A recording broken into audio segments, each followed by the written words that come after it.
நிற்கும் போது யாரெல்லாம் தேவ சமூகத்துக்கு வராங்களோ, என்ன விடுதலைக்காக ஜெபிக்க வராங்களோ, அதற்கு கையை நீட்டும் போது அற்புதம் நடக்கும். சில நேரத்தில் விசுவாசத்துல போ கர்த்தர் உனக்கு சுகம் கொடுப்பான்னு சொன்னாலும் அற்புதம் நடக்கும். ஒரு அல்லேலூயா சொல்லுங்க. அல்லேலூயா.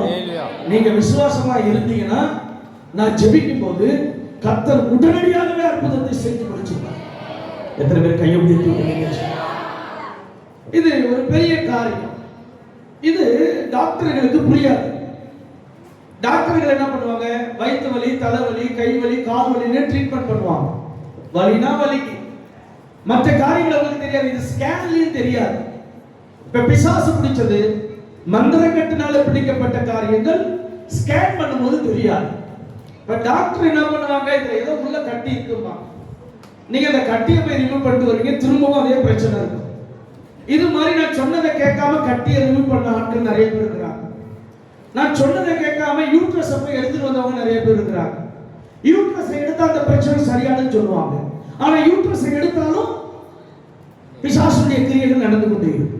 இதுக்கு காரணம், நீங்க நினைக்கிற மாதிரி விஞ்ஞான அளவுல உள்ளதெல்லாம் இதுக்கு ஒத்து போகாது. அல்லேலூயா சொல்லுங்க. இதுக்கு ஒரே மருந்து இயேசு மாத்திரம். எத்தனை பேர் கையை உயர்த்துகிறார்கள்?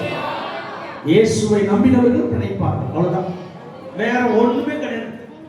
ஏசப்பாவை நம்பி நீ உள்ள வந்துட்டீங்கன்னா, அங்க ஜெபிக்கிற ஊழியக்காரன் வரமிக்கவனா இருந்தா கையை வச்சு ஜெபிக்கும் போது அற்புதம் நடக்கும், அடையாளம் நடக்கும்.